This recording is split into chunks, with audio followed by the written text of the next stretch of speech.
Hey, what's up everybody? It's TR with Earth Angel Mushrooms. I've had a lot of questions about my humidification system.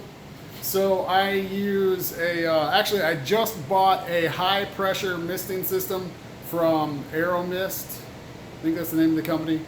There's a bunch of high pressure systems online, mistcooling.com, Aeromist. There's a bunch of, you can go to Amazon. So anyway, I wanted to give you guys some info on my humidification system. This is what I used to use right over here. So I got to give props to Joey Schlegel out in California. He and I are like brothers. I love you, man. Anyway, him and his dad came up with this idea. So the Carbonator Pump is what it's called. The Carbonator Pump comes from like a bar when you get a drink and they hit the little button. That's the pump that does it. As far as cost effectiveness and getting the job done, there is no better humidification for the money than the Carbonator Pump. And I've used that thing for probably 2 or 3 years. It doesn't get ultra fine fog, but it definitely gets the job done. I plumbed this all myself with PVC. It does go up to 250 psi, so you do get a little droplets coming out of the nozzles. So from the PVC, I have a solenoid and then my humidistat, and the sensor is in the grow room. So it controls the pump and the solenoid, the humidistat, to kick it on and off as needed. So thank you, Joey Schlegel, for all the years of the Carbonator Pump. Anyway, I'm retiring the Carbonator Pump. So I just bought a high pressure system and I don't have it hooked into the solenoid or any of that stuff yet. It's right over there on the ground. It's super quiet. This will cost you a lot more. So this pump costs about $1,000, a little over $1,000. And you'll see in here that it creates straight up fog, which is pretty awesome. The only thing I've seen better than this is humidifying with steam. We did that at the agaricus farm. Most of the agaricus farms are humidified with steam.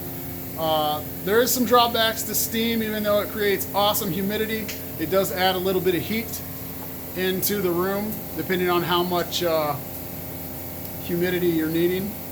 So we'll go over how you should humidify your room. You should humidify your room. There's my plenum. That's the supply air, so the air going into the room. Here's the return. The sensor for the humidistat. Anyway, you want to humidify your air in the duct or in the plenum. That is prior to coming out into your grow room. Now, why would we want to do this? You want to have your air preconditioned prior to entering your grow room.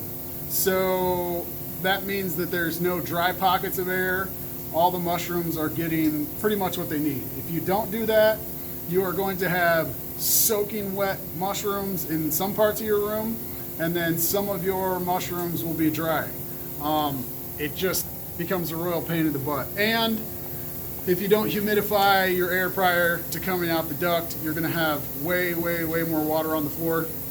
That's another issue for you small-time growers. To try to have a grow room and not have water on the floor is straight up stupid. You can never not have water on the floor. You're growing mushrooms.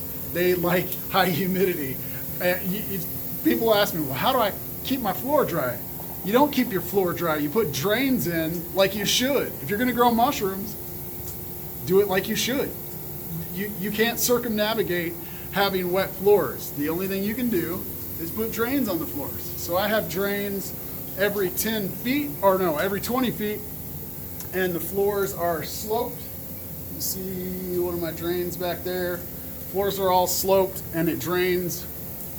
So humidification. You want as tiny of a droplet size as you can to humidify the air. That's one of the reasons I went with the high pressure system. Let's take a look. Oh, here's King's. That'll be ready about Monday of next week or so. Here's More kings. Some monster kings right here. Some beasts. I don't know if you can see how big they are. I don't like them to get any bigger than that. Typically, chefs don't like the one, or through my brokers, the chefs tell them they don't want monstrous kings. This is actually my best second flush oysters I have ever had. I don't know what I did. I wish I could replicate it, but most of those blocks on their second flush are going to put out over a pound. So they're going to be pushing 3.5 pounds in 2 flushes. Got some that are waiting on their first flush. Let's go, here's some first flush oysters. I've already picked a bunch off of this group. Still growing. Waiting on second flush for those. Let's go look at the Takis. Got Takis that are pinning. Lots and lots of pins. And then we got shiitakes. We picked about 100 or so pounds today. You can see the Takis are straight up rocking it out. If you've seen my other videos, I'm pretty good shiitake grower, but almost every single one of these blocks, that is a lot of Takis right there, is going to yield over 2 pounds. Some of them are going to be 2.5 to 3, which is awesome in my book. Getting some big caps on a lot of these, which is good. A few lion's mane.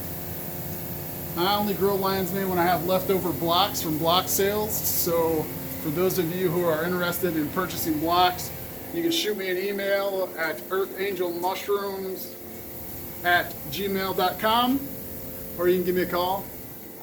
My website's under construction, so don't go there yet. You just shoot me an email, or you can shoot me a message on Facebook too, Earth Angel Mushrooms. Anyway, hope you guys liked the video and learned something. Go ahead and subscribe to my channel, like the video, and we'll talk to you later.